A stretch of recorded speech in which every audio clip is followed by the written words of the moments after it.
Yo, what's up, everybody? It's your boy Lil Bukkit, and I'm back with the Bukkast. We got a special guest with us. It's Krome from out east. You want to introduce yourself? Let everybody know where to get you on social media. Yeah, man. It's Krome, Krome 514, or it actually might be 514 Krome, depending if you're on Twitter or Instagram. But that's where you can follow me at, man. That's And what's up. Max Kirk on Facebook. But y'all aren't ready for that. people Nobody get needs people getting smoked out on your Facebook, bro. that. Now, just the way I like to start off my interviews, I like to get know a little bit about the my guest, just so my viewers can kind of get a bit of your background, just to get to know who you are. Like what area of Canada are you from, and like how'd you grow up there? Were you like did you stick where you were born? Did you move around a lot? Yeah, no, man. I'm from Montreal, Quebec, Canada. I grew up in RDP, which is East End, Montreal, close to Montreal North. And I grew up. I stayed there my whole life. I'm like 15 minutes away from Montreal right now, on the outskirts. That's where I'm living. But I've been a Montreal boy my entire life. Um, Despite being in a French province, I was able to go to school in English and all that. So it made it so I never had to move, or I could stay in Montreal. That's That's pretty how I'm cool. glad I'm living, man. Yeah. Now we met through battle rap. You came to Kelowna. You did an event here with Machete Trevi. You guys Yes. you guys came and killed it. That was a great event. We didn't get to know each other too well that night, but over the time that we've known each other on social media, we've kind of interacted a few times, and I'm super stoked to do this interview with you. We But did kick it though at the event. I remember, man. yeah, we We did. did definitely get to chill. Yeah. But give me a little bit of your history in battle rap. How'd you get involved in that? Like, how have you been like a poetic person your whole life, or do you just like dissing your friends and then just found it and got into it like that? Like, what kind of got you into it? Well, there's a bit of both, right? I think that there's obviously the aspect of I've always liked the banter. I've, like anybody who knows me in general, whether you've interacted with me on Facebook, whether you've met me at a battle rap event, whether you're just a longtime friend that I've known for a long time, like anybody will tell you, whether they know me well or they barely know me, they'll probably have a similar opinion of me in the sense that I like to stir the pot. To be honest, I like debating things. I like getting to the bottom of things, and how could I say? I've changed my perspective on a lot of things through debating with people, through just confrontation without it being toxic, or you know what I mean. Just like some, There is definitely a lane for you know debate that can be non-toxic, where you can find a way to learn and just have open conversations.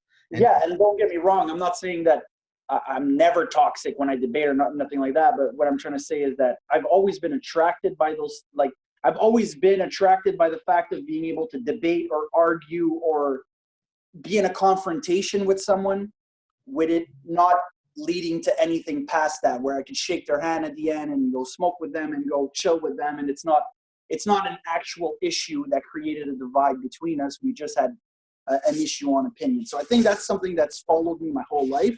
yeah, And I was a rapper, so like I used to make rap music. Started maybe at the age of 11 or 12, recording tracks on like an MP3 player, and from there, I would record songs and this and that. And I felt that all my music was always very like very egotistical, yeah. like very me against the world, very like it's like I was always having something to prove. My tracks were always about like I'm the best, or I'm like it was always very battle rap-ish, if you want, in music form. Where would you say So, you pulled your inspiration for writing music at a young age? um, it's hard to say, man. Like I said, I grew up in RDP. A lot of the kids in my neighborhood, where I live, are all Haitians. So I was one of the only white kids in the group. And so like when I started chilling with my friends in the neighborhood, I was listening to like Linkin Park and shit. So I already had like, I thought I thought I liked rap. You know, to me, Linkin Park was the closest I had ever listened to rap. And I guess it's all my Haitian friends that really put me on. Like at the time, we were really big on like Dipset.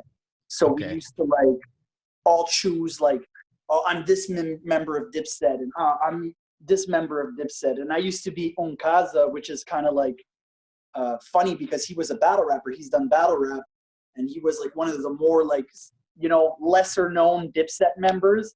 But that was me. I was Onkaza in like our little friend group. That was my Dipset cast member. And all that to say, like my friends basically got me into hip hop, and those are the same guys I started making music with when I was really young on MP3 players and shit like that. Yeah. So I don't know, man. I have to say I owe it to the neighborhood. Like as weird as that sounds, it's really just my upbringing, just the people I was around that got me into hip hop, and I loved it, man. Like, you know, I was like I said, I was already listening to like Linkin Park and shit like that, and I wasn't like big into rock or anything like that. I just liked the rapping part of it, the lyrical part of it. The actual message. Yeah. So I was an Eminem fan, but more so like even Eminem I wasn't big into until like I said, I started hanging out with my Haitian friends around the neighborhood. They really put me on to hip hop, I'd say. And yeah, man, I loved it. I loved You know everything. what's funny about Eminem? I didn't get into his stuff until it was like the Eminem show, like around the early 2000s, like when he was doing all that stuff for publicity and trying to like make a fool of himself. And that stuff I loved. I thought it was hilarious. And it wasn't until like probably, 8 years later that I actually, once I saw 8 Mile and stuff, I looked into his earlier stuff from like the Marshall Mathers LP and the Slim Shady stuff. And I was like, okay, so this guy was, and then heard like Infinite and like his really early stuff, and saw that he was a battle rapper. It kind of put a different perspective onto who he was for me, because I thought For he was sure. just like this funny like guy This who funny, was wild guy. But I think that's kind of, I don't know how old you are, but I think we're in a similar age in the yeah, I'm sense 28. that, yeah, okay, I'm 27, so we're I was born right. 91, so I'm 92. So you see, like we were at that age, like when the Eminem show dropped, that's when his music kind of became accessible to us in a certain, like, you know what I mean? Like that was yeah, our first, we were first exposed to Eminem I through was that like, type of content. I was like 12 or something. Yeah, and as we grew older, that's when we went in hindsight and be like, oh, like he did shit before this, and like I still think the Eminem show is probably my favorite Eminem project ever. You know, Yeah, it was really his most because creative stuff. I think he just has like such a, like, you know, you go from a song like Without Me, which is Yeah, just complete fuckery, to a song like Cleaning Out My Closet, which is like one of the better rap, like deep rap songs of the modern era at that time. Like it's so different. Like there's so much. yeah, I still think that versatility, a album lot of versatility on that. probably his best, and I you know, Someone might but yeah, debate I you on kind of that had a too. similar. Sorry. I said a lot of people might debate you on that. There's a lot of Eminem stands out there. Yeah, I know, man. I know that. Like, I don't think the thing about Eminem is that I don't think that I've ever seen two people who agree 100% on Eminem. Like, you have the people who think he's the GOAT, everything he does is gold. You have the people who think everything he does is trash. Then you have the people who think that the Eminem show is like the peak of his career. You have people who think the Marshall Mathers LP is like he's never been better than that. So, like, that's the thing about Eminem. And I mean, I guess that just speaks to his greatness, right? It just speaks to the impact that he's had on so many people and the different outlook. Like, whether you like him or you don't like him, I think it's the impact he's had is undeniable, especially for kids like us. Like, you know, like as a white boy, you know, like I was saying, we used to role play and be like, oh, I'm this rapper, I'm that rapper. Well, I was Definitely. often Eminem, you know, by default. Like, I'm Eminem, you know, You can't help it. I'm the white guy, you know, like. Yeah. So I think the impact is definitely undeniable. But yeah, just to, like, I know I'm rambling on, but just to get back to, that's how I got in battle rap, man. I was rapping. I was making a lot of songs that were like confrontational type songs, like braggadocious, super egotistical songs. And so somebody put me on to Bars Battle League. Shout out to Bars Battle League. Shout out to Tom Blank. Put me on to like this online battle rapping league. And they're like, oh, you do good, man. You should try that. And so I Yeah, I've went on seen a little. Bars. Yeah, exactly. And Bars is like, I've tried to, like, It's you still know. going today. Yeah, it is. And I try to shout them out. I judge battles for them sometimes. You know, I try to give back as much as I can. But they really gave me my first platform where I was doing this format of, because I had done diss tracks and things like that, but You know, this it's was really my funny, first man. format. I never knew about online battle text forums until I met Rocky Nelson from Van City, Okay, because yeah. and like I found out he's like, yeah, I came from a battle rap forum. I was like, what, text battle forum? Man, I wish I had known about that. I joined battle rap just to learn how to rap in general. I had never made a rap song. I had never, like, I'd done a couple of things in some ciphers with some buddies, right? Just freestyle in the park. And I was like, you know what, maybe I'll try this out. I was like, I bet you battle rap would be a good place for me to hone my skills before I get in the studio and make some songs. Man, was that ever the worst idea. Little did you know that it's often the opposite thing, right? Little did you Yeah. know that there's the best writers in the world in battle. And that's obviously something that's attracted me to it, is that I saw one of my boys, Corey, shout out to Corey, man. He's the one who actually put me on to like the Bars Battle Rap group. He had posted, like, he had done a battle on that group, Yeah. and he had posted the video of his round, like shared it from the group to his personal page. And I was like, holy shit, man. I was like, this guy's really punchy, you know, like the punchlines, and like it was really like the bars he was using. I was like, fuck, man, this guy's really rapping. And I was a big Cassidy fan and shit. Oh yeah. So I was always like into punchlines. So when I was like, what are you doing here? Like, yeah, it's a battle rap. Like, you know, I smoked this guy. Like, this is my round. And I'm like, yo, I could do this. Like, I want to do this. Like, this is what I do, you know? Get me in this. So, exactly. Like, where do I sign up? And that's where it all took off. And it's weird because at that time, when I started doing that, I was aware of battle rap as a whole. Like, I knew about the battle rap culture. I knew about King of the Dot, and but it's like it seemed unattainable to me. I understand. Like, it was never a lane where I was like King of the Dot, and you're like, how am I gonna get to it? Exactly. And it was like kind of like there was no, you know, there was no league in Montreal. There was no, it was just like, I'm never going to do that, but I could do some rap battles online. You know, that's the way I saw it. Like, oh, I could like dabble in this and see like how good my punchlines are and this and that. And yeah, little did I know, man, that I was fucking, that I would do a shitload of battle rap. Yeah, I bet that really kind of like was a great stepping stone for you. And did that get you looks? Is that how you got your kind of first look at from a league? Well, actually, what I started doing is that I would share the same way my boy Corey did. I would share my battles on my page, you know, the videos of my battles on my page, and people would be like, oh, fuck, man, like, you're dope. Like, we need to see you, like, battle more people. And then when DMS, like, literally, like, my first battle that I did on DMS was the start of DMS. It was the first event they ever had. Like, they made it, like, DMS is the main source. Like, they were already doing, like, promotion for artists in the city and whatnot.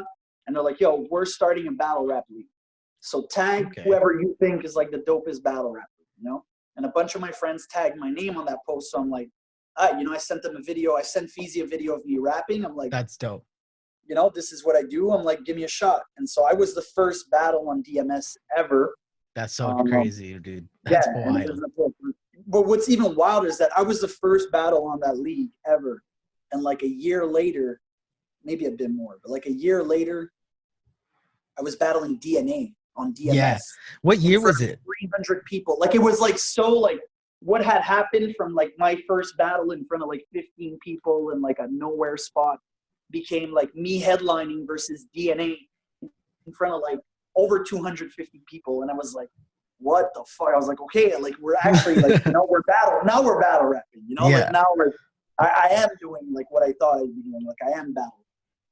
And then I got to go to King of the Dot and do a whole bunch of fun shit. I got to come out to Kelowna. I got to go to Smoked Out. I got to do like a lot of fun things, man. Got to go to London. Like, a lot of experiences that I never, ever, ever expected. Like, I didn't get into battle rap.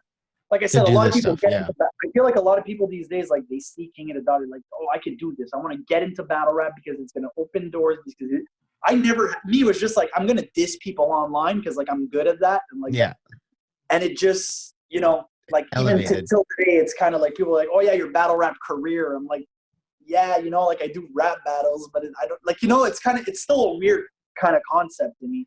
No, I but I love it. I wouldn't trade it for anything, man. It's really dope. Yeah, and I think one thing that I learned through doing battle rap was how like serious it is for a lot of people. Like, it's a real, actual lane, And that was one of the things that kind of deterred me from just doing it as a hobby, because I did it to learn. It was like, well, there's guys out here that are like really doing this as a career. Like they want progress in this lane, and I'm just here trying to like take up space, and like I'm choking every battle and I'm fucking up events. I was like, yeah, like that ain't a good look for me.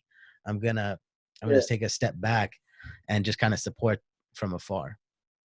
But I mean, it's like at least you did it, right? Like that's the It was a thing. Like I great feel like experience.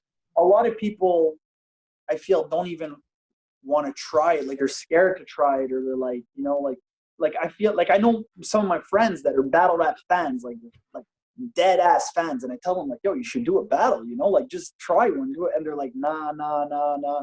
And I think it's good for everyone, like even for fans. Like I think it's good for you. Like even now, if you decide that you don't want to battle rap anymore, and you just want to be a fan of battle rap, well, you're still a way more seasoned fan at that point than most people are going to be by default. You know what I Big mean? time, Because big time. you already have, you might, okay, maybe you never faced Loaded Lux in front of 2,000 people, but you know that, what, like, the feeling, that the gut feeling you get before performing, Well, I the mean, release you get after, the yeah, no, whole I preparation won. I behind it. won one, and the one I did win, I had like Stevie P, right?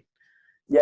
From our league out here. He was at the KOTV battle. battle is TVP. Yeah, and Isn't that what the music? Sleepy P, yeah. And he fucking I had the crowd of like maybe 300 people, and I did really well on each of my rounds, got them off clean, and it was just better material than what the other guy had, so I won. And Stevie P was like, man, you're doing really good. And another guy, Kid Savage from the Kelowna league, he came up to me, he's like, yo, I would battle you. And it like those kind of compliments just from those kind of like pivotal, like got pivotal members of our scene out here. It was Yeah. so dope to just receive that and be like, okay, well, if I really put my mind to something like this, I could do well in it.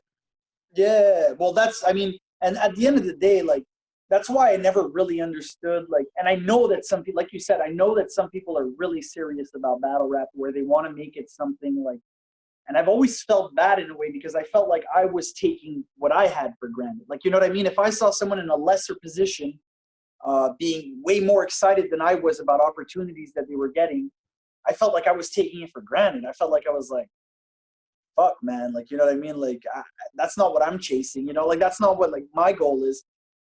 That's at the end of the day, what you're describing is what's always kept me in, like just the recognition from my peers.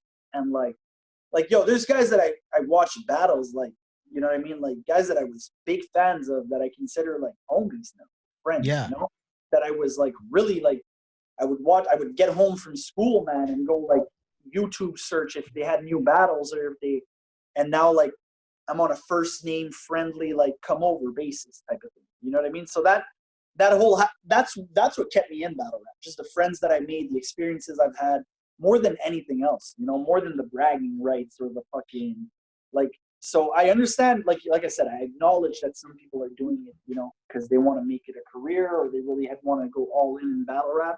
But at the end of the day, I still think that that's the most gratifying part of battle rap, is the respect you'll get from your peers. Like the fan love is amazing, but the respect you get from your peers, or people that you look up to, or people that you have high esteem of like what they do, that's like the best part of battle rap. yeah, that's what it's all about. I agree. Yeah. Battle rap, and it's such a good community, like aside from like the guys that go there just to fuck around, and they are who they are, but there's a really good community in battle rap of people who want to see you succeed, and they will help you. Like there's dudes that'll come run their bars with you, and they'll take time out of their day to come meet up with you and give you tips on what you're doing wrong and how to improve. And it's Yeah, really dope to no, for see that. sure. The scene is dope for that. And what's sad is that often the fans are more toxic than the battle rappers. Yeah, it's No terrible to see sense, that. because you see battle rappers and you're like, oh, these guys are assholes. These guys are fucking saying the most horrible shit to each other all the time. And when you go to events, like big events, and you see the guys hanging out, and like the fans are usually the toxic, degenerate ones, and the battle rappers are usually like chilling. Like that was something that I didn't expect at all. I thought like some guys I saw performing, like, oh, this guy must be like this, and this guy must be like a fucking psycho, and this guy must be like, These guys are all super chill, you know? Yeah, And then you get super the chill. fan that takes it too far, you know? The fan wants to make it like a beef, you know, like, oh, these guys don't like each other. These guys are this, these guys are like, I feel like a lot of it, and it's okay. That's part of the sport, right? That's part of like, that's like anything, you know, like the fan narrative is always important, and I'm not mad at it. But it's often driven, like I said, like the toxicity, the animosity is often driven by like opposing fan bases and shit. Cause like battle rap as a community, like as an actual, like, you know what I mean? The people, and when I say fans, I mean especially online, because even the fans you'll see at events and things like that are like, for the most part, super chill, man. Like it's a Yeah. super tight And, knit community, and but then you do see certain battlers doing the Conor McGregor thing where they go up, they got a battle with someone, and they've never had an issue with this person, but out of nowhere they just start picking at things that they've done in the past. They bring something up. You're like, know what? I'm going to start shit with this guy for the next couple weeks. And then that dude either gets it or he gets super offended and blocks that dude, or he like, you know what I mean, plays along, and then the fans get involved there, and they're like, okay, this dude's a faggot, fuck that, like, you know what I mean? They start saying this and that about the one dude because of his apparent opinions about what this other guy's done, and you know that kind of plays into it too. no, definitely, for sure. And I mean, like I said, sometimes it'll benefit your battle to create a narrative that like you dislike someone, or that, you know, it's not always fan made up. Like some of these guys actually don't like each other. Like some battle rappers just don't, you know what I mean? Yeah. But most of the time, I'd say 90% of the time, it'll come off as corny. You know, like if you were always cool with someone and you book a battle and you're like I have a battle with Trevi coming up, bro. Like I know, Trevi's like my I can't boy. wait to You see know? that. Are you guys gonna do compliments or what? No, we're not gonna do compliments You at got to all. throw at least a couple in there. I fucking love compliment battles, Well, but if he like wants to compliment me, man, you know, we'll go for it, but it's not gonna help him in the battle. No, I mean, I don't think we're gonna compliment each other. But I won't pretend that there's beef either. You know what I mean? I'm not yeah. gonna be like, yeah, me and Trevi don't fuck with each other anymore. We're No, about to there's a battle. definite mutual respect there. Oh yeah, well of course. Like I said, he's my friend, so like it's just Yeah. gonna be like to me, how I see that battle is just like it has to happen. Like for Montreal, for DMS, we're at that point where that's what the fans want to see, and it kind of has to happen. And at the same time, Trevi deserves to be on that. Like this is gonna sound bad, but either way, I'm battling him, so I could sound like I'm dissing him. But like he deserves to be considered on that level where he's battling, and it's like a one-to-one thing where I'm not like, it's not like I'm giving him a shot. It's not like he's giving me a shot. It's like, okay, we're there and we got a battle, you know. And You I think guys he kind of deserves that type of recognition because he's been like always teased for like years about like, oh, he's like in my shadow, or he's like, you know what I big mean, just time. because I came up first, you know. Yeah, I've definitely seen that narrative out there where people Well, say, every battle, every yeah, single person he battled drops their best bar, and it's about me, bro. Every single battle, bro. they That's write the crazy. hardest, and it's like all about that. It's crazy, dude. I don't get it. Like, and it's always a fire bar, so I'm always like, I have to like it. You know, I have to react and be like, that's. I know, and then it plays into it more, right? Plays right into the narrative. Well, it has to because I'm on cam on top of it. Yeah. So did you guys see this battle coming from like a long time ago? Did you know it was? We've Could we've you knew spoken about it, but honestly, the times that we've spoken about it in the past, we were like, it was on some like, you almost yeah, did we're it not gonna before? do that shit. Oh, really? Yeah, like no, fuck that. We're like, Okay. if the league wants to book it, like, and they want to pay us like $5,000 to do it, then maybe, you know, like Yeah. that's the type of vibe we were on. We were like, for what? You know what I mean? Yeah. But then, like I said, everything just kind of fell into place. There was some things that we were supposed to do for DMS that I can't talk about that like are gonna happen, but not now. We have the 5-year anniversary coming up. Like it was just all like it just made sense. And Trevi, like it was either like get Trevi like a big name, get me a big name, get both of us a big name, get Yeah. us a 2v2 battle against two big names or something like that, or get the battle that people are actually like in Montreal going to come see, and it's me versus Trevi because they're like, they know that we're friends, and there's a storyline to it too, you know? So like when Trevi, like I met Trevi like true like battle rap, like I met him through DMS. So like he came, he did his first battle, and I was judging his battle. Yeah. And there's a video of that. I'll share that. There's a video of like me judging his battle and saying like I was mad impressed. You know, I was like, yo, kill that shit. Like you seem mad comfortable, everything. I'm like, you, who knows? You know, like if you keep it up, like Maybe this maybe could turn you'll into get the. something, right? Yeah, I told him like, what do I tell him? I'm judging the battle, and in the footage, I say like, if you keep it up, maybe you'll get to lose to me one day. Now you gotta keep true to And that now there's like prediction, right? a full circle to that. You know, like it can't like it's kind of time where that has to happen. You know, because ever since then, because when Trevi came into DMS, like we don't have a huge talent. Like we have good battlers in French and in English, but we don't have a lot of them. You know what I mean? We have like a very small roster. So when Trevi came in, he stood out right away. Already people like after his first battle, people were like, oh, we want to see him against Krome. Because at that point I had beaten everybody and it was just like I was battling bigger names and we were trying to get the Lil Pesci battle. You know, like that's where I was at, you know? And you're kind of like, let's grow a little bit first. Let's not jump. Well, yeah, of course. But everybody, like even Trevi himself, like it wouldn't have been a smart move for him to battle me then. Because as much as he was dope for his first battle, like, you know, like it wouldn't. Like, there's got to be some steps to this. Of course. They call it a game, and it really does have, you know, game aspects to it. Yeah. You really do got to play your cards right, because if you don't, you never know how it could end up, right? And from a marketing standpoint too, it has to make sense. You know, like you have to like build your brand to be something. Your brand just can't appear overnight. You know what I mean? You can't just be like, oh, this is me. Like I'm a big shot battle rapper now, or I'm a big shot rapper. No, you have to start from somewhere. You know, you have to no, but you certainly do see that kind of ego jumping out when in all these new battle rap leagues that do well. They start off well. They start to do some good numbers. They get, you know, a good local following, and they get some support. And then some of the battlers start to stick out, and then they either make a good name at home or they leave. Yeah. You know, and it's really dope to see that you guys stuck around. You didn't just like take your name off the league and then be like, all right, I'm someone who can be anywhere and I'm just gonna go and do my thing.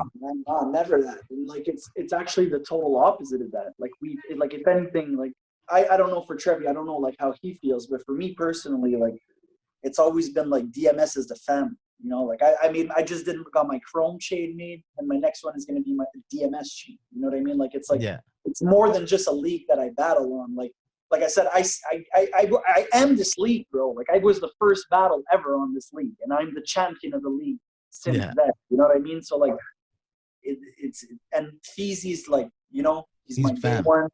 Yeah, exactly. So it's like it's how could I say? It's more than just a league that I battle for. So like DMS is who I'm gonna charge the least to battle. You know, like some guys I hate that. Some people like they'll come up on a league, they'll go do like some big battles on King of the Dot and want to come back and charge their league like more than what King of the Dot's paying them. And I'm just like, how? Like how does that, you know, how does that that doesn't make sense. Yeah, it doesn't make any sense at all. Like DMS is a family, you know, like it's not even like so it was a no-brainer that I would stick around. Like if anything, that's the only league that's important, you know? Like I'm blessed to be invited on other leagues. I'm blessed to go do battles everywhere and this and that, but like there's no league that I would prioritize or that I would try to lock in a battle like over DMS. Cause like I said, I don't really care like about battle rap that much where like it's more important than DMS, for example. You know what I mean? Like if Smack offered me a PG and Feezy wants me to battle Trevi on the same day. Well, I'm battling Trevi. Like, it's not even like that decision's made. Like, oh, that's a great opportunity and that's a this and that's a that. And it's like, I don't really give a fuck. Like, you know what I mean? I don't have to make that decision. It just, as soon as it comes up, I already made it. Yeah, exactly. And that's loyalty, you know, and Feezy's been loyal to me. Like Feezy's gotten me battled. Bro, I battled JC at DMS. You know what I mean? I battled fucking DNA at DMS. I battled Arcane at DMS. I battled Lil Pesci at DMS. Like, it's not like I don't have opportunities to prove myself. You know, the only reason I got my blackout, well, in my opinion, the only reason I got on blackout to battle Lesson was because I had battled JC on DMS, and like it was a great look. Like when the battle dropped, people were like, "Oh, who the fuck's this kid Krome?" And you know, it just so happened that I was doing GZs at the same time, and I got my main stage shot, you know, through that in a certain sense, you know.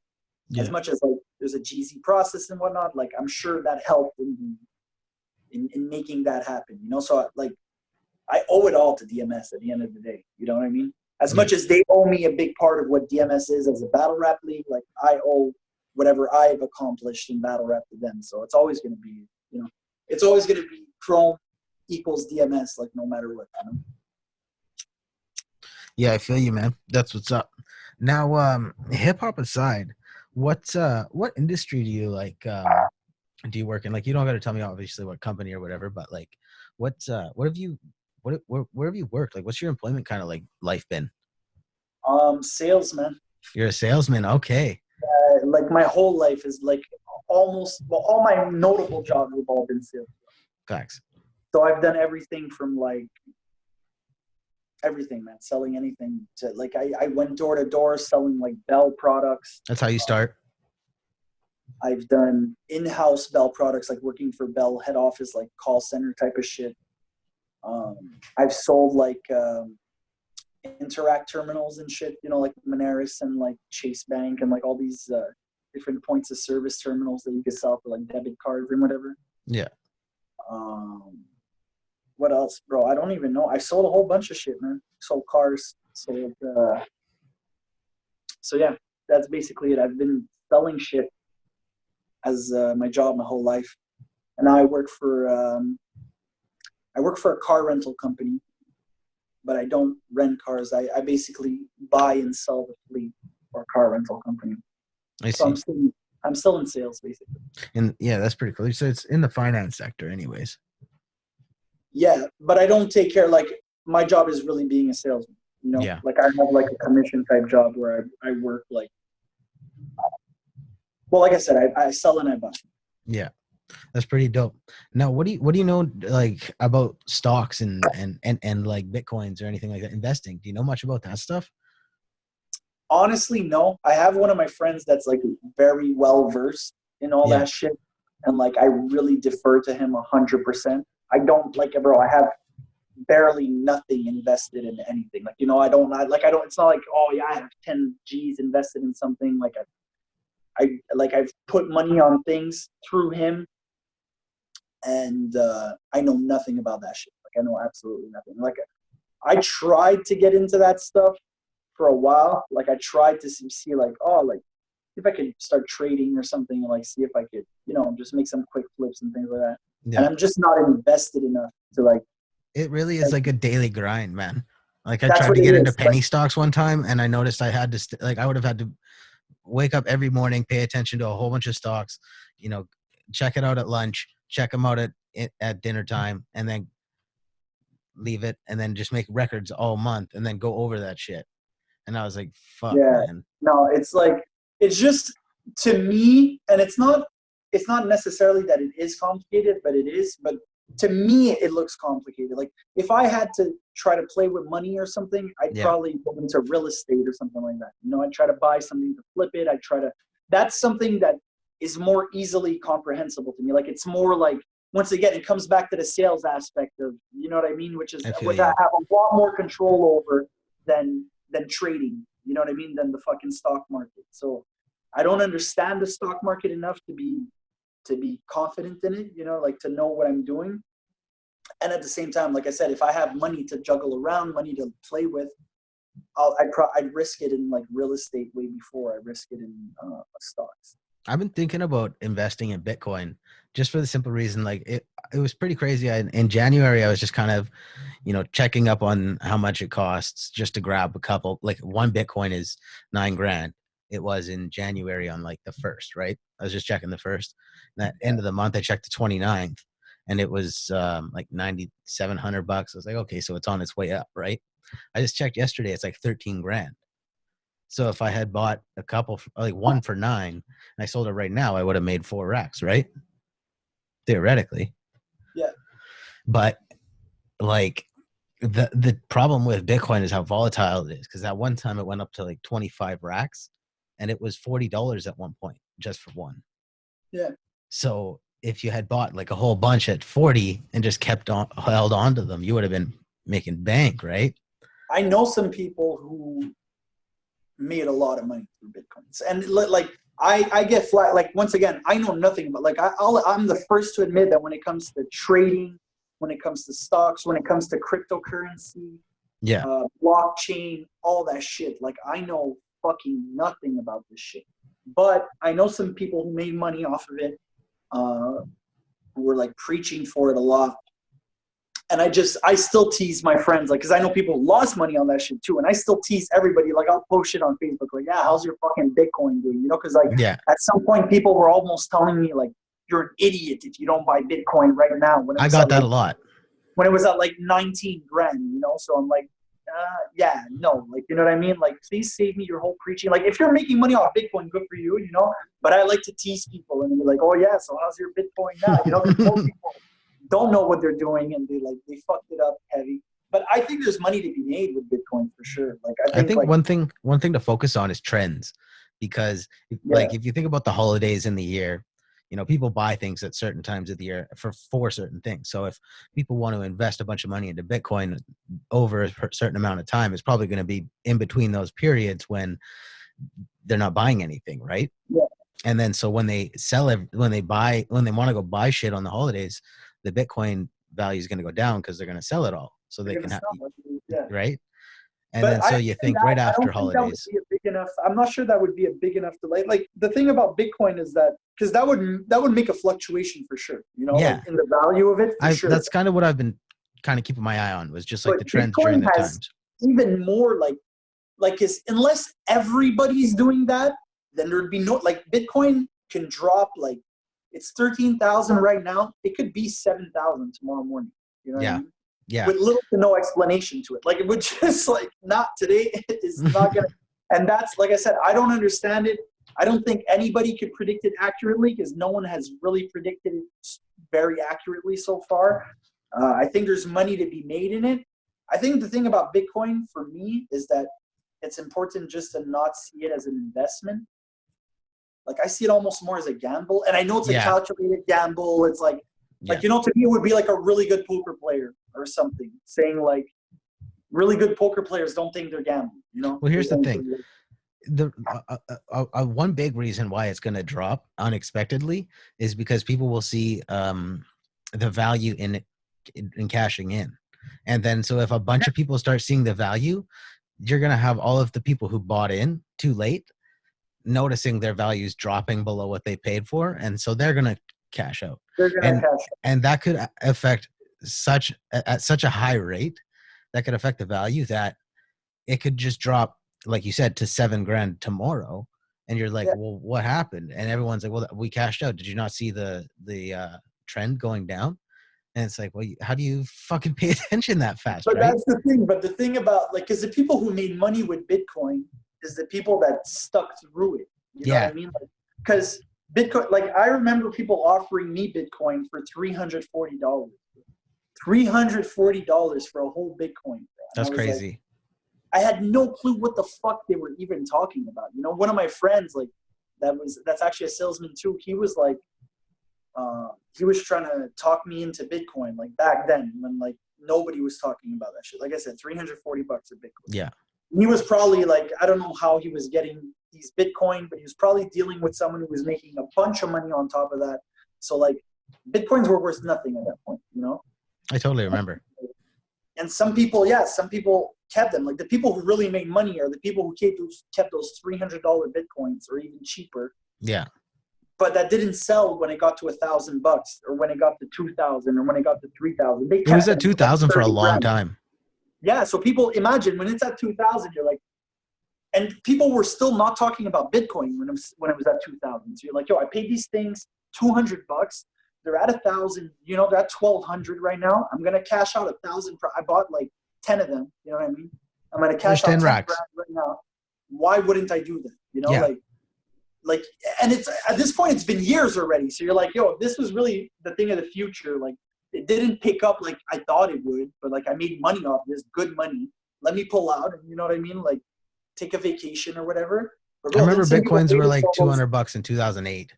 And then 2016, 8 years later, they were like 2,000. So you see, that's like, so in that period, like, a lot of people sold, but the people that held on to them, that had like 20, 30, 40. Bro, Or some people had like 100 just built Bitcoin. them up. Yeah. Yeah. Like imagine you had 100 Bitcoin and you sold it when they were selling for 25 grand or something. Just A little cashing in. 2.5 easy, you know, you just took in a little 2.5 easy, like just dipped it in the bank account. And it's sitting there and you're like, that was smart. Yeah. Cost you 20 grand back then. You know, one thing about the trends is you can kind of see those in certain industries in the stock market though too, because if you look at like even just like I don't know, what sells the most on Christmas, right? You look into like chocolate or chocolate on Valentine's Day. If you buy a bunch of fucking stocks into like, you know, a bunch of chocolate manufacturers, like Dairy Milk or some shit, Cadbury, you can probably buy Cadbury stocks, and then you sell them at the right time. You can kind of figure out how to work it that way. That might be a way to do it. A way to scheme it. Yeah, way to make some money in there. Because I mean, the stock market guys got to have little tricks like that, where they can like make their clients money and be like, here, yo, I made you 50 racks. Drop me a couple out of that. Well, I mean, yeah, I mean, it happens. It's illegal. Like they're not supposed to know. Like you're not supposed to know any secret, like industry secret that would give you like an advantage on like buying stocks or whatever. But like it obviously happens for sure. Yeah, I mean, you can kind of pick that stuff up, right? Like you would just see it and be like, oh, well, I should buy it then and sell then. Yeah, but then again, I don't know how much of a difference, like how much you would actually make by doing that. You know what I mean? That's a really I good don't know point, if yeah. the fluctuation would be big enough for like, so for example, like let's say you're talking about a Christmas tree company, you know, I know they're selling way more Christmas trees in December than January, you know, so it'll probably like, it's probably not time to go like shopping for those stocks in those times of the year. But I don't know if the gap is big enough where like there's a real profit margin to be made where like, you know, you're really going to cash out because I don't know. Honestly, like I said, I'm not going to pretend that I'm really good with this shit because I'm absolutely not. I'm horrible. Yeah.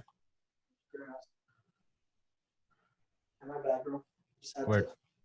Now, one thing I do wonder if you're very well versed in is, do you know why that pipeline is going in? That like the Coastal GasLink West Sweaton pipeline?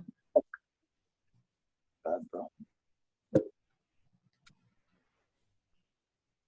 Because I've seen a lot of people that are protesting it don't know like very much about why the pipeline's even going in.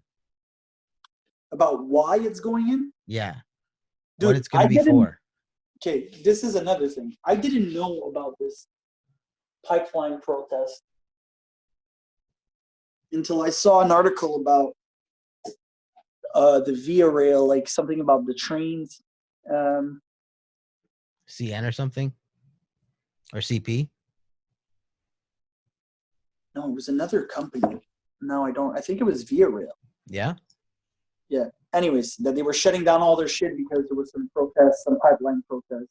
Yeah. They shut down. I remember, well, I was at work and they said they give us a mail from the kitchen saying that there's not going to be any carrot. There's a shortage in carrots and celery because of the pipeline protests. I was like, okay. There's a shortage of what? Of carrots and celery? Facts. That were coming in on trains? Yeah. Oh, yeah. But yeah. No, like me, like you see, so you learned it like that, like through like an actual effect of it. I was just I had somewhere. No clue it was even happening until that, and then I looked into it a little bit, and I was like, okay, so this is what it's all about. Like this is why.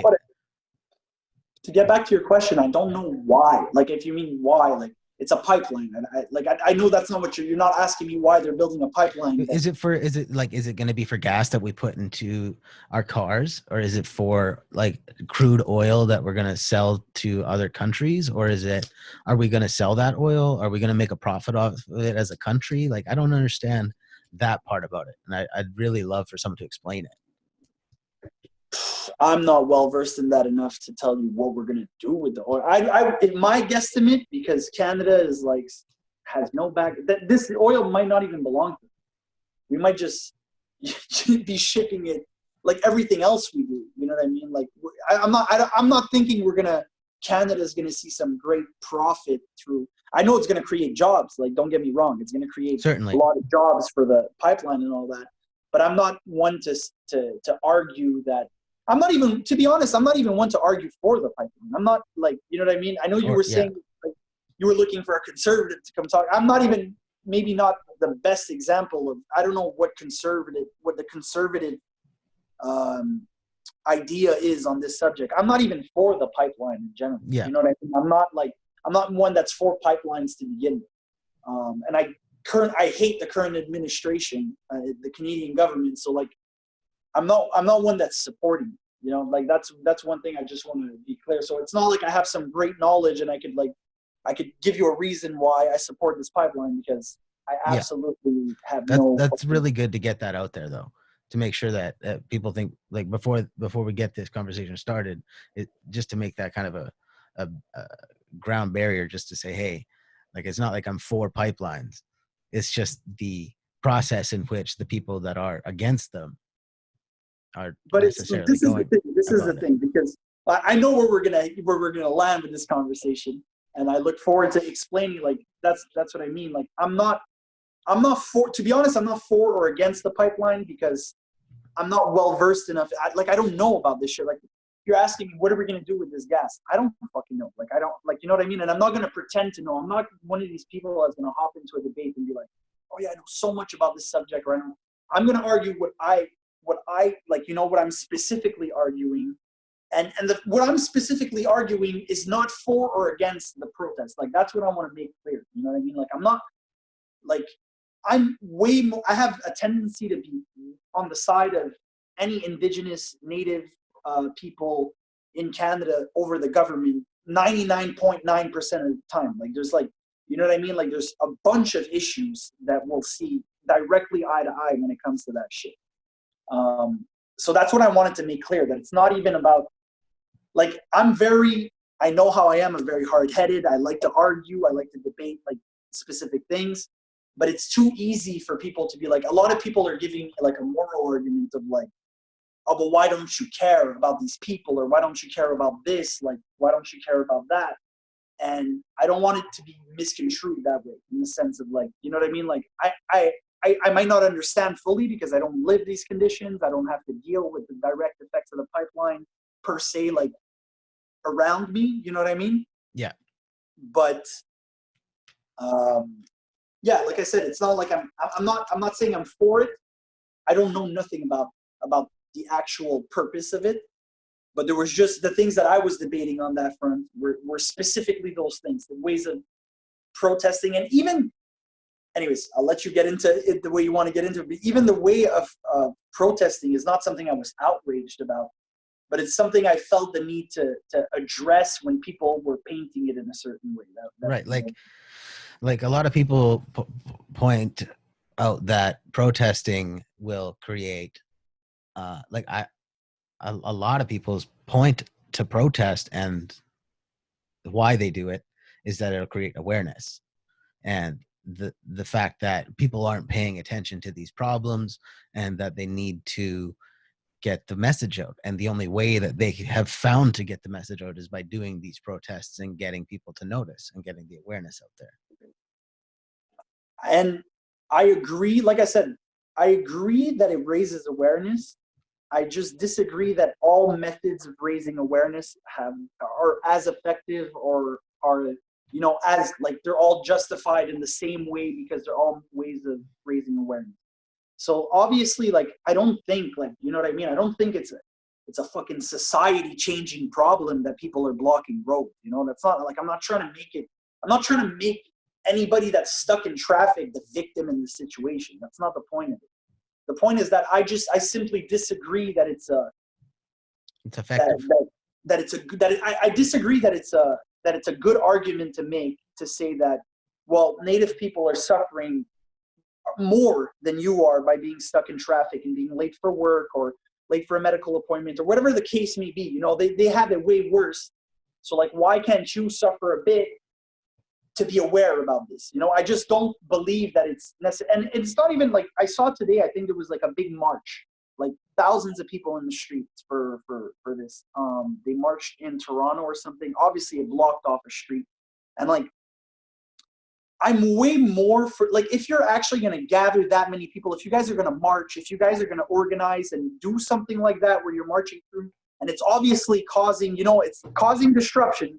People are going to have to take detours. People are going to have, but it's going to last 3 hours. It's going to be like you guys are marching. You guys are visibly demonstrating in the streets some powerful, you know what I mean? Like, I feel like that is already, I'd be already more sympathetic to pass by a march of a bunch of people, which are clearly protesting something. Like, I don't know, I would just feel more sympathetic to that than taking the bridge, let's say, to go to work one morning and there's like 15 people on the bridge holding hands and they're like, now you're going to stall here for 2-3 hours on idle. Like, I just, like I said, it's their right to do it. Well, it's probably illegal, so I don't know that it's their right to do it, but I think that like we should have the right to protest, whether it's like, being civil disobedience, whatever the fuck they want to do. I just don't think it's a good way to get people on your side. And I think the fact that it's such a split issue and that there's so many people, like, I'm not going to be offended by, like, I saw some funny memes about like all white people being offended about and I think that shit's funny. I think those memes are funny, like I think that shit is fucking hilarious. Because I'm not going to get offended by that. Because I'm not a victim in this fucking situation. Like, I'm not going to make this about me where I'm like, oh, yeah, well, poor fucking white people in this situation that are stuck in traffic. Like, there are certainly people out there like that, but... There are, absolutely. There are, absolutely. I forgot where I was even going with that. But, yeah, point being is that I'm definitely not trying to make these people out to be the biggest victim. I do think some fucked up shit could happen. I do think an ambulance could get caught up in this shit. Someone going to going to the hospital because they're not feeling well, whatever the case may be. I do think it could lead to some shit that everybody wants to avoid, I think. I guess add to your point, I saw someone posting about the ferries being protested, and it's not that they were being protested, they were being blocked, and people missed ferries. Some certain ferries were canceled, and he said that was the point where he said this is where I draw the line.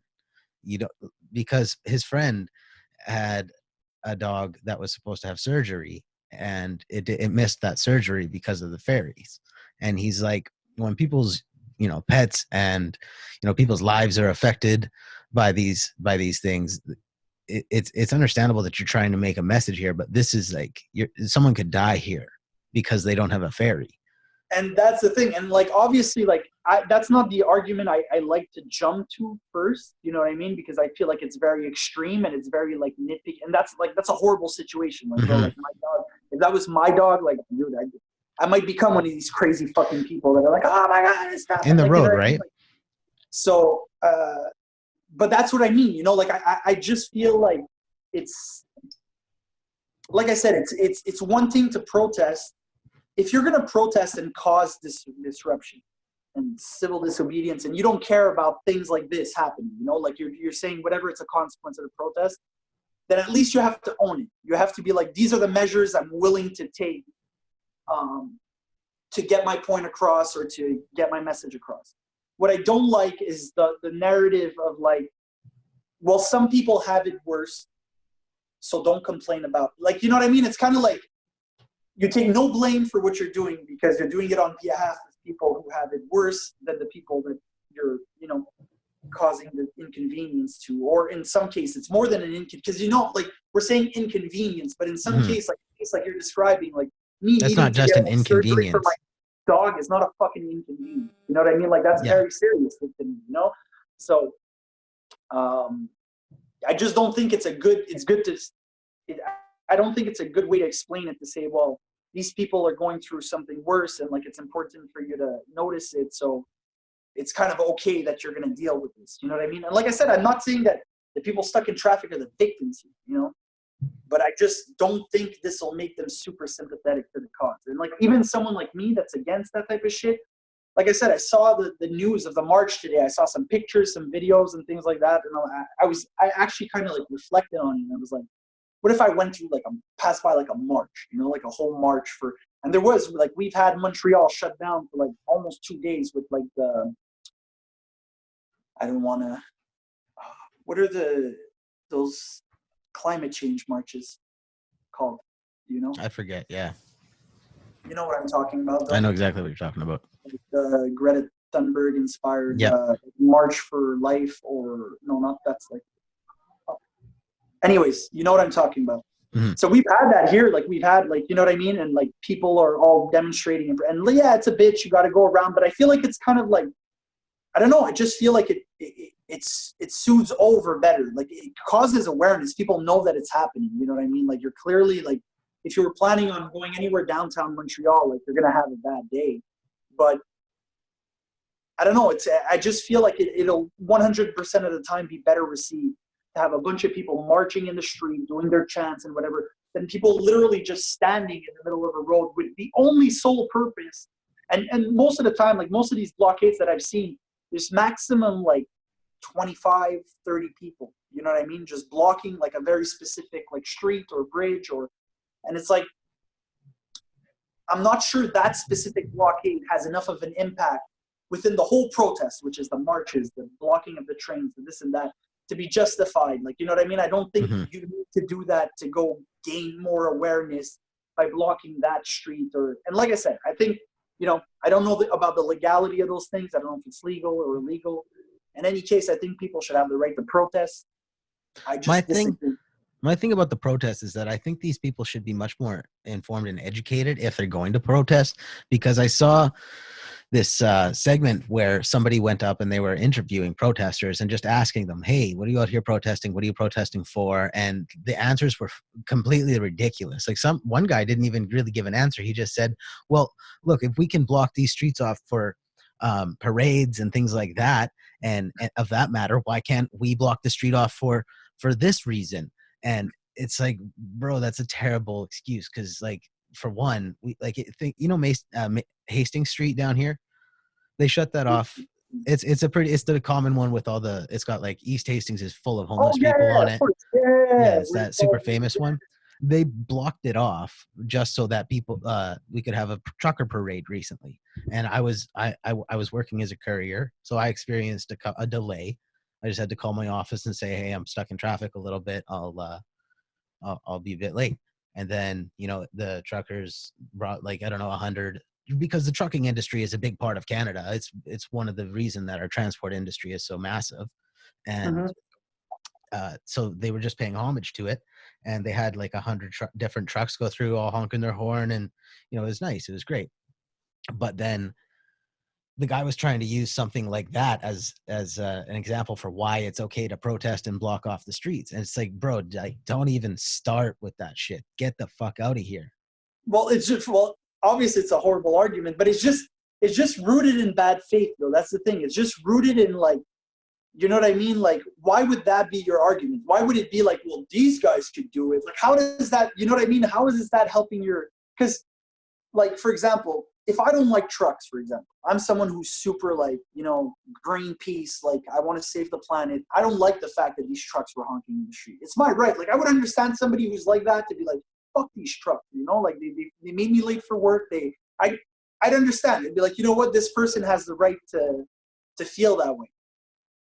But at the same time, in general, that's something that's going to bring people together. It's going to get people taking pictures and go, oh, look at this cool. Like, you know what I mean? It's not something that's going to frustrate people for the most part. Most Right. people are going to be happy that truck parade or whatever the case may be is going on to a certain extent. They're going to be like, oh, this is really cool that it's going on in my city or whatever the fucking case may be, Very rarely are you going to be like on the way to work and like, 10 fucking people are like lined up in the middle of the street, like, no, fuck off, you can't pass because like, fuck the pipeline. And you're like, very rarely are you going to be like, oh, this is dope.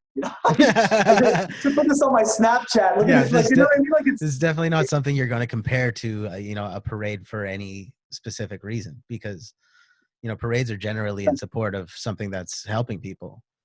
Protests are in support of things that are hurting people. Yeah, and like but the thing is, you see, I guess not support, but you know what I mean.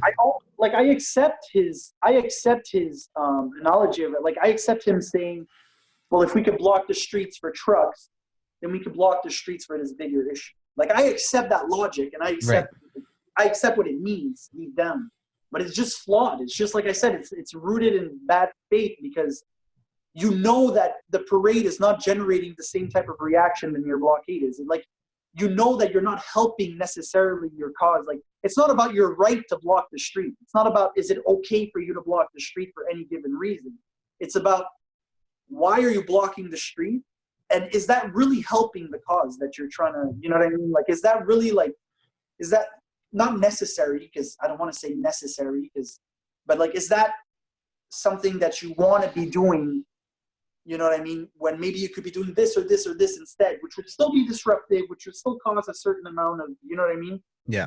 And I think that's where the argument is, you know? Yeah. Another point you made, I'd like to touch on, is that the response to these people making this protest is how, like, the way people are going to look at it, and they're not going to support it, right? They're going to say, well, like, this, you're not making the people the victim, but they're certainly not going to support it. They're not going to be supporters. They're not becoming victims because of the protests, but they're not supporters. But I just posted a meme of Joey from Friends, where he's looking at something like, nice, you know, that Joey look, and then it says white people noticing indigenous people don't have access to water, and then the next page is Joey with his eyes like freak shocked, and it's white people with the threat of having no access to water.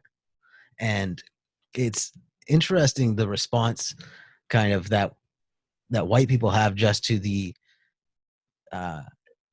plight of the indigenous people in Canada. It's like, okay, we'll just deal with it. But then when the indigenous people add that same threat back to the white people, it's like, okay, well, where's the deal with it then? All of a sudden, we're infringing on rights, and all of a sudden the law needs to be brought in, and the RCMP need to enforce the law. Like, I'm not sure if you saw Andrew Scheer. He said that native people need to check their privilege, and yeah, I read that. Yeah, that was a really it was a really frustrating article for me personally to read. Just I did vote Liberal, but I had a, like, and I'll say that publicly, you know, when Justin Trudeau went in and got into power, I helped do that, but it was because Tom Mulcair was a fucking idiot. And I'll say that publicly too, because I am a Democrat, but I can't have someone like that, you know, as the head of my party. It's not something I'm willing to support. So I didn't vote Democrat for that reason. And I wanted to decriminalize marijuana. I currently have epilepsy, but I'm in the process of getting it, getting cleared of having that. So I haven't had seizures in like 5 years, and I just need to go get an MRI and a EEG in 6 months. And then, I might not have it anymore. I can stop calling myself epileptic. But I did use it as medicine for years. And I wanted it decriminalized so that I could just have it whenever and it would not be an issue. Now that it's legalized, I was in the marijuana industry and I lost all of my opportunities because of that, because the people rooted in that I was working for, that were rooted in the industry, lost all of their businesses because they didn't have the money to invest in the licenses. They didn't have all of the money to invest in everything that it takes to get an operation going like that. And that was horrible. That backfired for a lot of people who voted, I think, for legalization, and it really backfired. And not only that, I'm not liberal. So and this is the thing. I was all for Trudeau in the first term. I actually voted for Trudeau. Yeah. Just because I didn't think there was any conservative. There was nobody else really. You know what I mean? It was more one of those things where I was like, I'm just gonna vote for Trudeau. Like, he's gonna legalize weed. You know, like, at least I guess that's cool. Like, we'll be like nationwide legalized. Yeah. And when I saw the plan roll out, I was like, this is fucking horrible. This is dreadful. But I don't want to get lost. I don't want to lose the last point you brought up of that meme that you shared with the Joey face there about like when, I get the point. I get when people say that, and it's true to a certain extent, but I think that's true for all parts of society.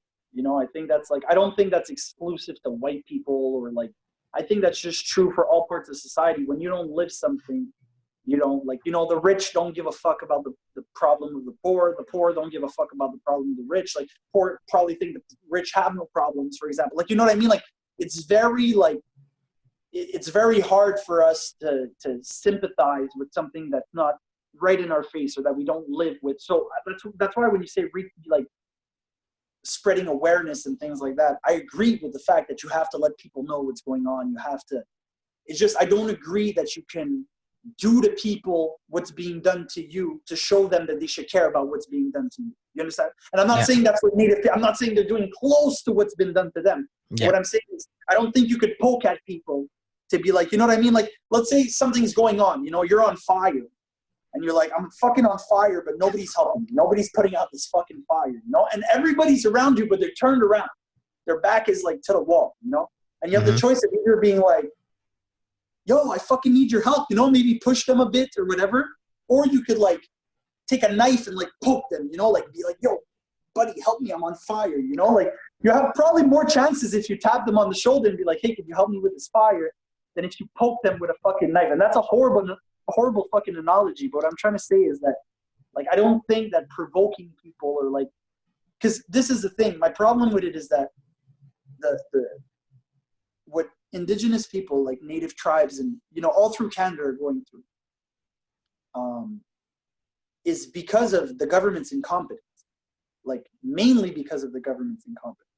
Like, Trudeau is blatantly turning a blind eye, you know what I mean, to a bunch of this shit, and like, he gets called out on it, and like, there's never no follow-up, and like, it's bullshit, you know what I mean? And I think a lot of people in Canada are already very sympathetic. Like, if you just make it a Canadians versus the government thing, right off the bat, I think you're going to gain a lot more support. Off rip, just making it a Canada versus the government thing, while obviously acknowledging that, you're doing this on behalf of, indigenous people because they're living, the worst conditions in Canada. 100%.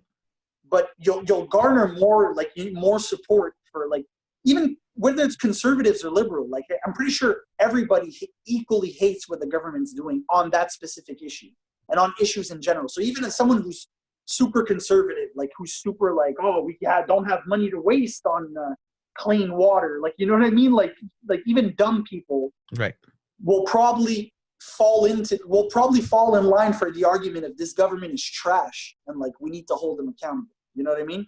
So off rip, I think that's the best approach to center the attack on, we're attacking the fucking government. You know what I mean? Like, as dumb as it may sound, if there was like fucking signs of like Trudeau and shit, like if they had like signs of Trudeau in blackface and shit, shaming him and shit. I know, and I think, how many people would relate to that, bro? You know how many people would be like, yeah, fuck Trudeau, we don't like that guy. And I know it's dumb. Well, and it's like, one thing is, I know Trudeau gets a lot of a bad rap, but like, do you know where he is right now?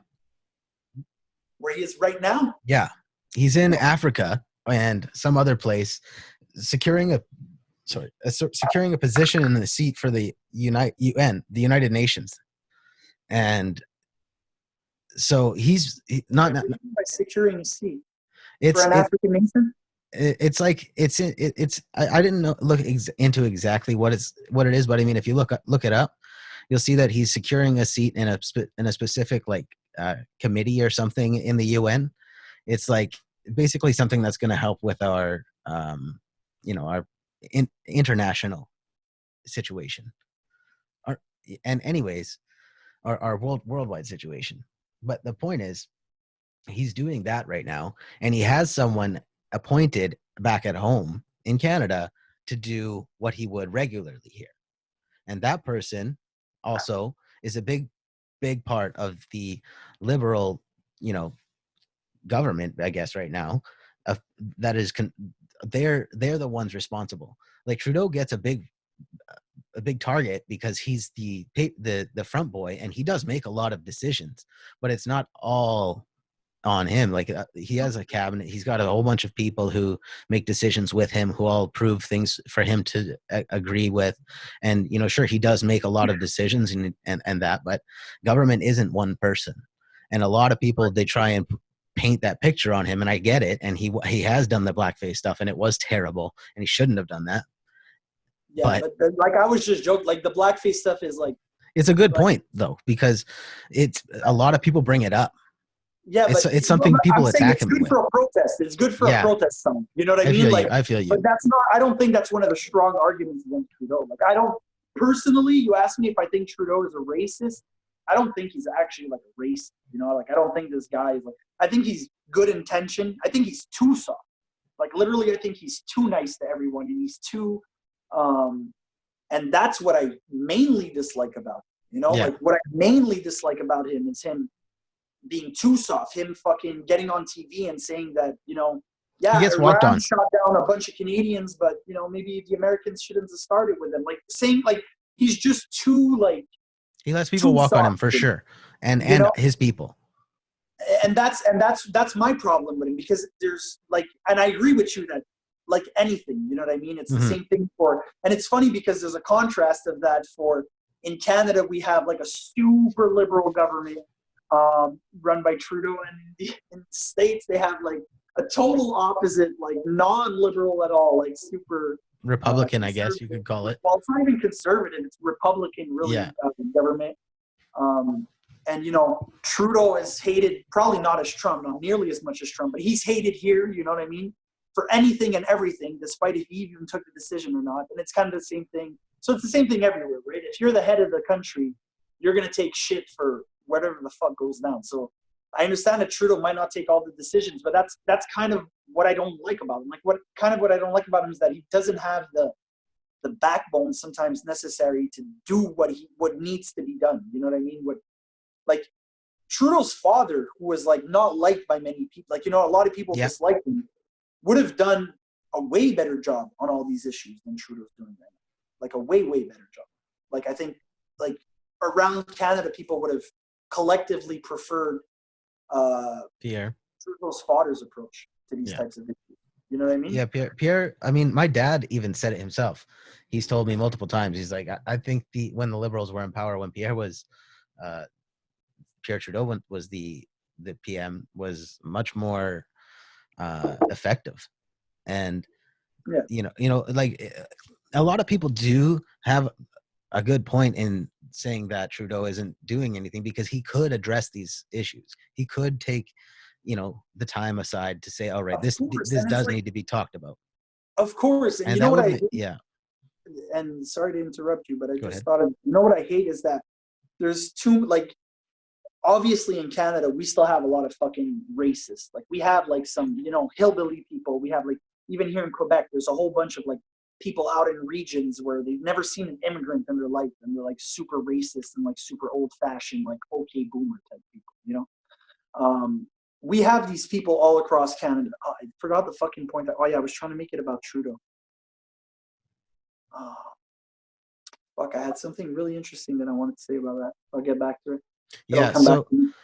one thing I was going to ask you about Quebec and its racism is how, like, what I've never been there. So what is the like Indian community like out there? Is there much indigenous culture in Quebec? There is a lot. Like there's like, and once again, I'm not like, you know, I don't want to disrespect anybody by like starting to try to identify like, but like we have a lot, like just 30 minutes from here, there's the Kanawaki Reserve, which is like very like, you know, it's a reserve, but it's not in the woods by any means. Like, you know, it's very close to a big city and all that.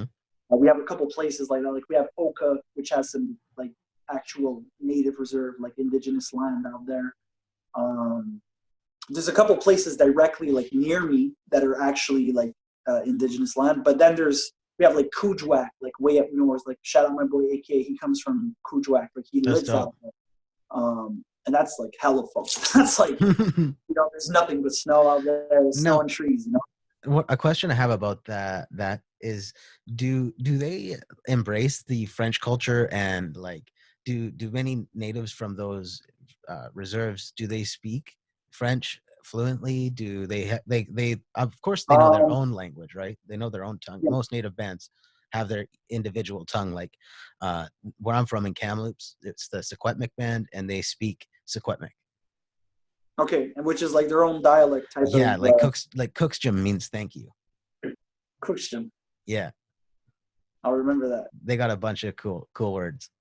But I'm trying to think, man. Like the only people from the reserves that I've interacted with would be like, for example, my boy AK from Kuujjuaq. He's not like he just speaks a bit of French, but like he's not, you Mm-hmm. know, he Like speaks. he knows like how to carry a conversation, like Yeah, to yeah, get you know, himself but like yeah. yeah, like but he's as fluent in English as we are. You know, his English is his main language, and he speaks his tongue as well. So like he speaks three languages That's basically. beautiful. If not the people that I know that I've interacted with, were all Anglophone for the most part. From what I like, I'm thinking of Kanawake, not far from here, Mm-hmm. which is like I said, a reserve, and like I've been out there to like buy some stuff, and like I think all my interactions have been in English. Yeah, that's pretty interesting to see that, because personally, like my heritage is Métis, and that means like you obviously know it's French and native, but a lot of my heritage is Scottish. Like my dad's family is all Scottish, and then I recently found out that the part of Manitoba that my family is from is like a Scottish French, uh, I guess, community. So I don't even know if we were really French, but our last name is French. It's Dumas, and it's a That's common, very yeah, very common French last name and very French, and so it's interesting to see that we have that, but we also have Ducharme, which is another French name, but Sham. Yeah, yeah, that's super French. yeah. Yeah, So it's like it's interesting to know that the community is like that, and I look Scottish as fuck. yeah, you do look more Like, Scottish. yeah, more than anything. Yeah, But yeah, it's interesting to see that like the French have had such an impact out in the East. And how have you experienced much of the separatist movement out there? What is it like in Quebec with that? um, I mean, experienced it? No, probably not like my parents did. You know, like I Yeah. didn't experience like the big wave of it or like the.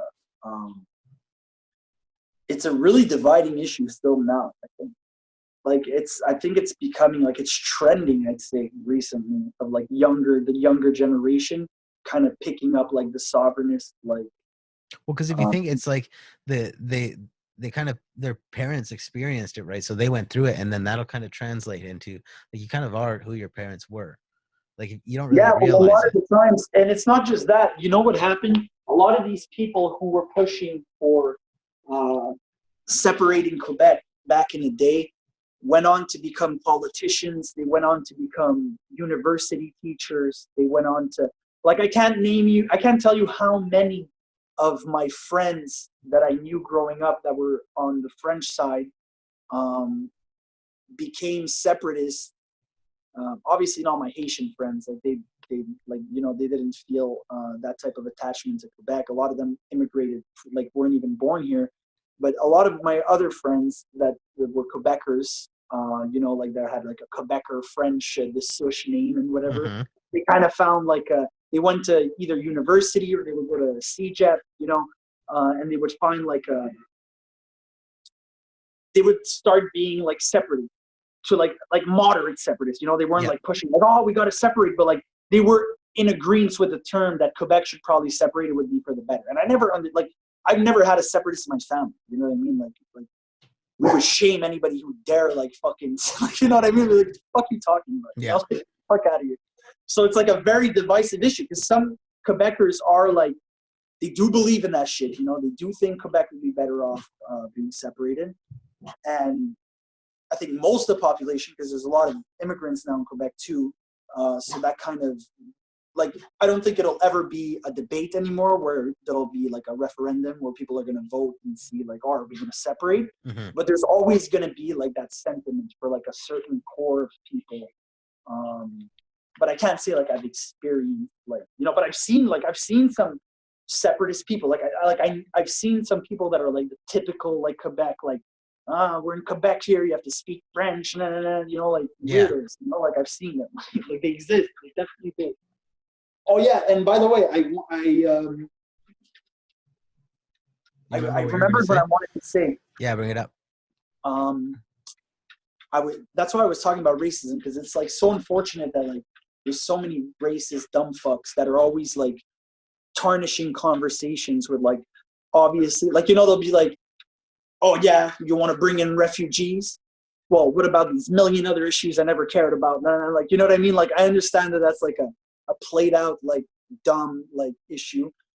But to a certain extent, that's something that I've always held against Trudeau, because I think there's literally like a big lack when it comes to the native communities. Like, I think they've been needing our help for fucking ever, man. Like, you know what I mean? Like, and I'm all for helping people. We clearly have the means to help the natives and to bring in refugees and to, you know what I mean? Bro, we turned the fucking Olympic Stadium into literally like a hotel for refugees when there was Haitian refugees coming in from the States and shit. Like, we do this shit. You know what I mean? So there's no reason that we could do all that. And like I said, I hate using that argument because it's such a, like, how can I say?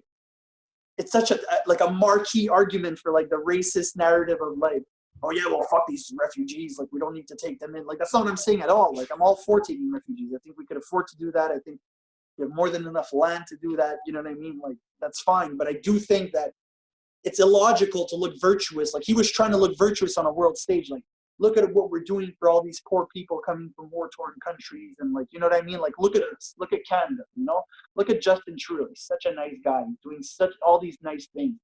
And there's like people in his own country living atrocities. Like, we're not just talking about homelessness and whatever, because I think that's a problem. It has a lot to do with mental health and shit. Like, there's always going to be homeless people. There's always going to be, I don't think you just throw money at homeless people and everything's going to fix itself, So I know that's a hard, but like the indigenous communities, like the native people that like, that own parts of this land that are supposed to have rights that are not being respected. Like, all this shit is like way easier to solve as a problem than to try to bring in as many people as you can. And like I said, we have the means to do both. You know what I mean? There's no way we have a budget for refugees, but we can find money for the native people.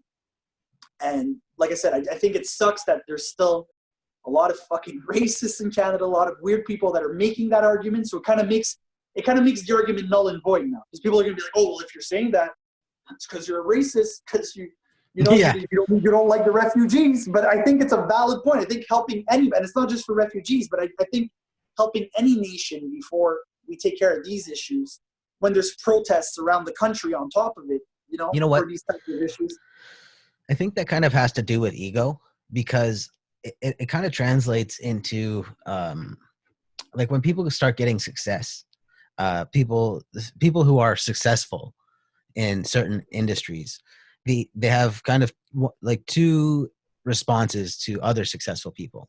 There's one type of person who will promote someone who's becoming successful. There's one type of person, like that person will they'll be all about helping that person grow and showing them kind of the things to watch out for, and just being supportive.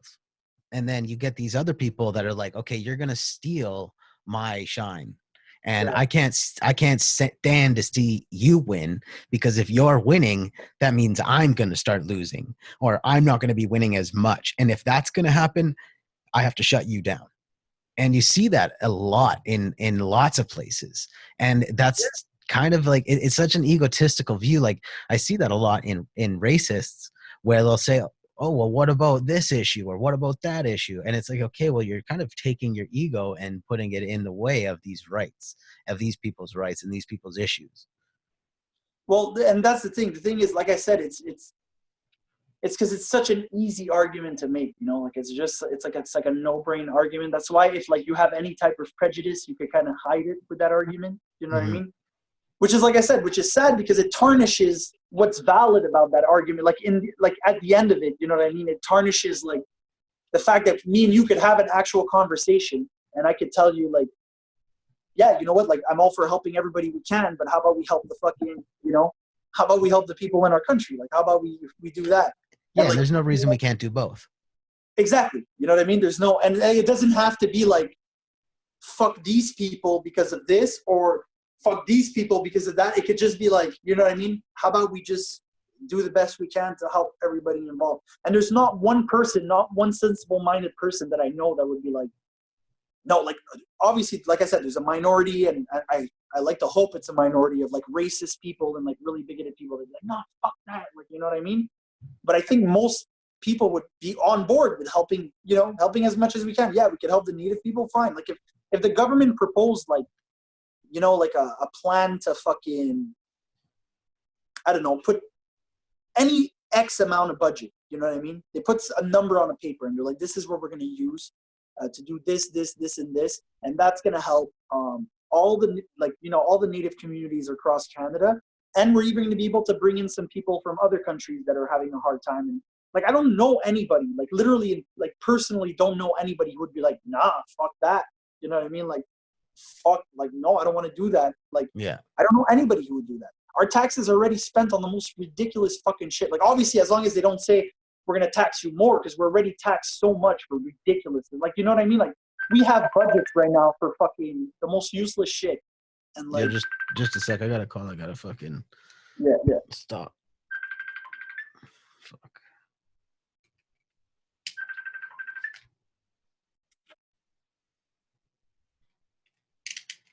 All right. Let's see this. All right. I'm back. Yeah, let me just close this. Yeah, word, man.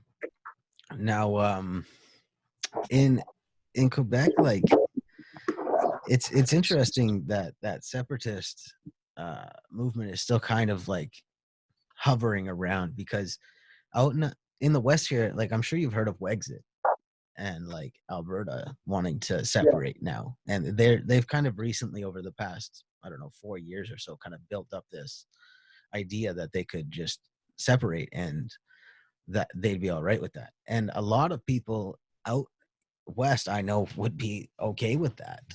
They'd say like, yeah, why don't we just let Alberta separate? They can take care of themselves. They don't need to be. But it's like, if I think about that, that means a border in between me and the rest of Canada, because I live in BC, right? It's a weird, like, when people do this, it's their way of saying like, we're fed up with the bullshit of the federal government, and like, we want to run our own shit, it's more of a way of saying that than saying we actually want to separate ourselves from, like, as much as for Quebec as for Alberta, I see it more of a way of like, but at the end of, like, I think Alberta is way more justified than Quebec in wanting to separate. Like, they've actually like had the financial load of the country on their shoulders for a while, and like, they legitimately like contributed more than most. So like, they have a way more legit. Like, I don't think Quebec could realistically take care of themselves. You know what I mean? Without the federal government, right. I think Alberta could.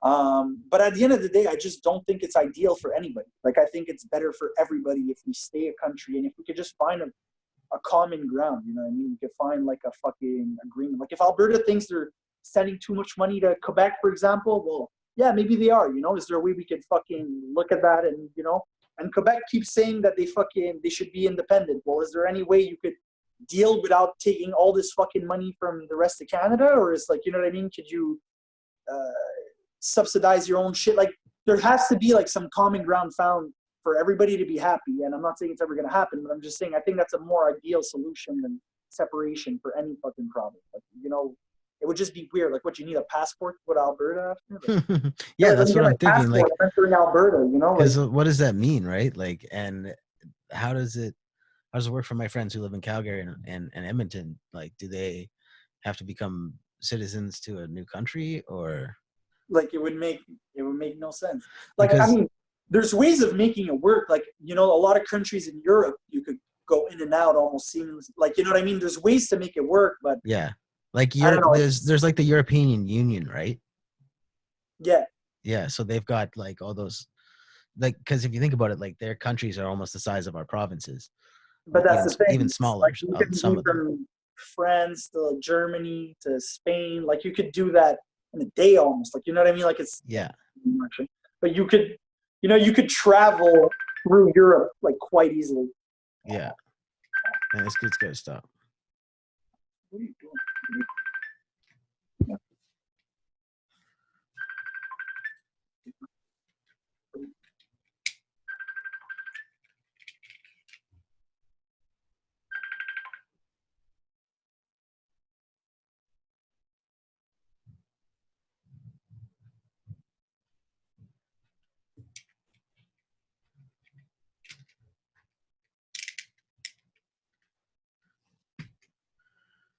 Jesus Christ.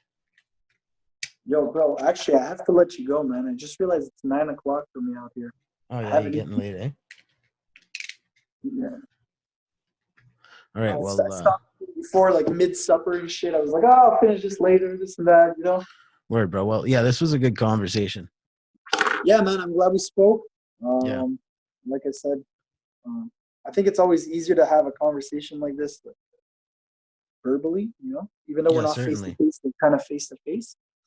And also, Um, like, when people start saying things online, they get to a point where, or even just when you're reading something online, like you give a tone of voice, or you start thinking yeah, someone might be you assume sarcastic. an intention. Yeah, no, for Yeah, sure. and then someone might just be asking a simple question, and then you like get offended. It's like, how could you ask that? Well, Yeah, because the only fucking stupid question is one not asked. That's why. no, for sure. And I know that. And like, and at the same time, there's always like especially the recent conversations I've been on, it always goes left, you know, because there's always someone who doesn't want to just debate. Like, there's always somebody who wants to talk about, like, you know, the subject at hand. And then there's always somebody who wants to make it a moral argument. And then as soon as it becomes a moral argument, not long after, usually there's an insult. And then when Yeah, there's an insult, I'll start trolling, I'll throw insults, and then it kind of muddies then I look mad, but I'm actually just like, you know what I mean? Like, I it feel you, kind of man, muddies and the whole I, conversation. I feel like we got that a lot in common, because I'll have somebody that I'm just trying to talk to just go left, and then I had this one dude, I don't know if you saw, just Jared guys going all over all my posts, like commenting, arrest them all, arrest them all, arrest them all, arrest all the No, protesters, and then he's like, have a real conservative on, and then I was like, okay, like let's do a interview right now, and he just didn't answer me. He kept posting on other posts, so I jumped around following him, like commenting. I was like, this is why I won't have a real conservative on. They dodge all the questions. well, that's why. Like, when I saw you say that, like, this is my dog, by the way, Baba. You want to say hi? Yeah, yeah. Say hi real quick. Shout out to the peeps. Yeah. Hey. But yeah, that's why when I saw you say like, oh yeah, I can't get them on, you know, like I'm like, yo, I'm like, I guess I'm a real conservative. You know what I mean? Like, I guess I could. And then again, I'm probably not a real conservative because I don't even know what the conservative viewpoint is on most things. I Yeah, just know that most of the time my views align more with what conservatives think, you know. So I guess I'm a conservative, but I feel you. like I said, I don't really play into that. Like, I don't know. I don't really care about that shit. You know, like Yeah. it's not like there's a conservative government in Canada that I'd be proud to rep, or there's a liberal, like, you know, there's like, I don't know, man. Cheers. Yeah. All right, brother. Well, we'll talk to you soon. It was good having you on. Yes. Peace, bro.